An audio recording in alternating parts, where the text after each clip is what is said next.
Bonsoir à tous, encore moi. On est mercredi 17 septembre, j'ai donc eu ma convocation en audition administrative ce matin, pour laquelle j'avais été convoquée donc lundi quand j'ai fait ma reprise au service. Alors dans la précédente vidéo, j'avais dit que c'était pas réglementaire, 48 heures à l'avance, parce qu'effectivement, la coutume, mais il me semble que c'est une règle à vérifier, les juristes sont bien meilleurs que moi là-dedans. En tout cas, la coutume, c'est plutôt 7 à 8 jours, c'est ce que m'a répondu le commandant, sauf en cas d'urgence. Donc, a priori, cette convocation, je peux supposer qu'en tout cas, elle était une urgence. Et c'était une convocation pour des faits concernant le service non fait et la résidence hors et amis.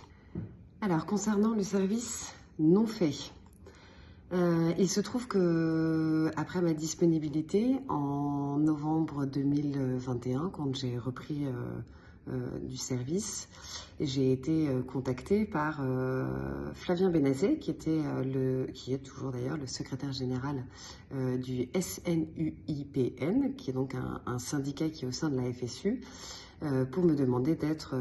porte-parole de leur syndicat, et donc qui revenait pour moi à ne pas aller travailler dans un service, mais être détaché à temps plein, parce que c'est comme ça qu'on le dit, détaché à temps plein pour le compte du syndicat. Or, ce qu'on appelle un détachement à temps plein pour un fonctionnaire de police, quand il est dans un syndicat, ça correspond à un nombre de jours pour lesquels il travaille et qui lui sont donnés par l'administration en fonction des élections professionnelles. Je vous épargne tous ces détails-là, mais il se trouve que le nombre de jours qui m'était attribué ne couvrait pas toute ma période de travail sur toute l'année. Et donc à l'époque, on m'avait expliqué que quand je ne pouvais pas bénéficier de certains articles, qui étaient les articles 16 et les articles 13, tout le reste, c'était ce qu'on appelait des autorisations spéciales d'absence, donc relevant de l'article 15. Et dans cet article 15, il m'avait été expliqué que c'était tous les articles qui servaient pour aller voir tous les patrons dans les services, les officiers, pour aller discuter, négocier de situations qui relevaient des fonctionnaires de police qui étaient dans les services et qui étaient les adhérents de notre syndicat et pour lesquels on était là pour les défendre parce que c'est le rôle des délégués syndicaux. Donc pendant 1 an et demi, du temps où j'ai travaillé jusqu'à ma révocation, et j'ai utilisé un certain nombre d'articles 15, et pour ça, en gros je prenais rendez-vous avec des patrons, par mail ou ce genre de choses-là, il y avait un échange, et puis une fois que j'allais me présenter à cette audience, parce qu'on appelle ça des audiences, j'arrivais avec une attestation de présence qui m'avait été fournie par mon syndicat, qui n'était pas une attestation de présence, on va dire... dans le format, parce que du coup j'ai découvert qu'il y avait un format spécifique qui avait été donné par la DGPN, mais qui était le format que le syndicat m'avait donné, qu'ils utilisaient à l'époque et qu'ils utilisent toujours, pour attester de cette présence, donc un article 15 avec le tampon du patron qui effectivement attestait du fait que j'avais été présente ce jour-là, à cette heure-là. Et donc ce matin, on m'a expliqué que ces entretiens, donc ces audiences avec les chefs de service, ne faisaient pas partie de la note alors je vous le donne la date, du 29 juillet 2019. Tous les articles 15 que j'ai utilisés pour ces audiences-là,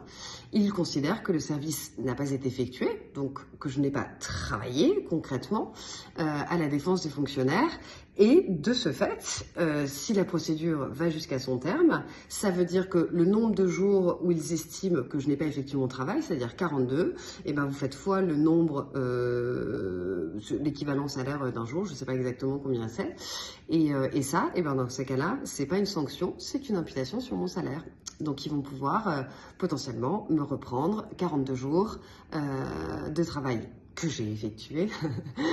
parce que je n'aurais pas respecté cette note du 29 juillet 2019. Et je pense que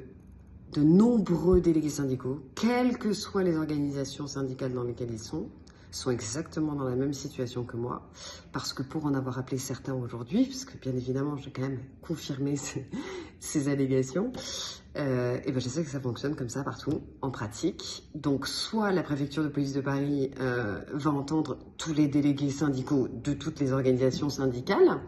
ou pas. Et si c'est pas le cas, et ben c'est que certainement, voilà, j'ai un petit traitement de faveur.